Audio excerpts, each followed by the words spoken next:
ఇదేమి రాజ్యం మీదేమి రాజ్యం, దోపిడి రాజ్యం, దొంగల రాజ్యం, గూండా రాజ్యం, రౌడీ రాజ్యం. అవునా కాదా? అవ్వనే అంటారు మరి జనాలు. ఇంకా నేనన్నా తక్కువ అన్ననట. ఊర్లలోనైతే మన షేయిపాటి సర్కారును ఒగదిడుతుర్రా, ఒగ శాపాలు పెడుతుర్రా. కాదుల్లా, రాజకీయంగా ఏమన్నా కోపాలుంటే రాజకీయంగా చూసుకోవాలి గంతేగాని లీడర్ల మీదకి కొట్లాటలకు పోవడేంది? అరే గిట్లెందుకు చేస్తారు, గట్లెట్లయితుంది అని సర్కారును అడగ పాపం. బొండుగా విసికే పనిచేస్తారు ఈ షేయిపాటోళ్ళు. చూస్తలేమా కొనొద్దుల సంధి ఏమైతుందో మన తెలంగాణలో? అసలు గుండగాళ్ళ రాజకీయం లీడర్లా అన్నట్టే అవుతుంది. అగో మన రామన్న మీదికి ఎట్లా పోయిరో చూడురు మీరే. అయితే ఈ బుల్డోజర్ రాజ్యంతోనే ఆగమైతున్న జనాలకు మన బీఆర్ఎస్ పార్టీ భరోసా ఇస్తున్నది కదా.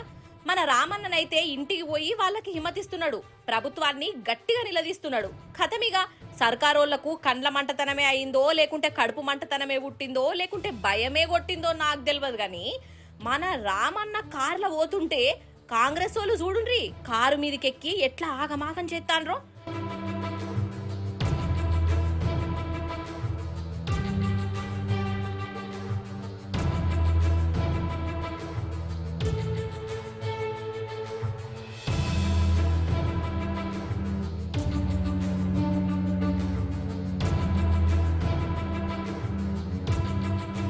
అసలు వీళ్ళను లీడర్లంటారా గుండగాళ్ళంటారా మీరే చెప్పురోల్లా?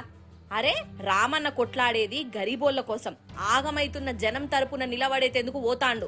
అసాంటప్పుడు వీళ్ళు కూడా సపోర్ట్ చేస్తే చెయ్యాలే, లేకుంటే చూసుకుంటూ ఉండాలి. గాని హిమ్మతిచ్చేందుకు పోతున్న మనిషిని కూడా ఇగో ఇట్లా పోకుంటా చేసుడేంది, కారు మీద పడి ఇట్లా పిసపిస చేసుడేంది?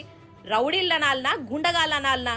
ఇప్పుడనే కాదోల్లా, ఏమంట షేయిపాటి ప్రభుత్వం అధికారంలోకి వచ్చిందో అగో అప్పటి సంధి బీఆర్ఎస్ లీడర్ల మీద ఇగో ఇసాంటి జరుగుతూనే ఉన్నాయి. మొన్నటికి మొన్న సునీత లక్ష్మక్కరెడ్డి ఇంటికి మీదికి ఎట్లా పోయిర్రో మీకు మతికుండే ఉంటది. అర్ధరాత్రి మహిళా ఎమ్మెల్యే ఇంటికాడ ఈ షేయిపాటి కార్యకర్తలు గాయగాయ చేసిర్రు. ఇక అంతకు ముందేమో కౌశిక్ రెడ్డి సార్ ఇంట్లో రాళ్ళేసిర్రు, గోడలు దుంకిర్రు, ఇంట్లోలను బెదరగొట్టిర్రు. అసలు ఇది తెలంగాణ ఫ్యాక్షన్ రాజ్యమా అన్నట్టే చేస్తాన్రు. మొన్న కూడా గిట్లనేనోళ్ళ వరద బాధితులకు సాయంగా ఉండేందుకు ఖమ్మం దిక్కు పోయిన హరీష్ అన్న మీద, పువ్వాడ అజయ్ సారు కార్ల మీద, మంత్రి తుమ్మల సార్తో తిరిగే ఈ బ్యాచ్ మీద పడ్డది. ఇక ఇప్పుడేమో డైరెక్ట్ గా కేటీఆర్ మీదనే పడ్డరు. గిదా తరీకా?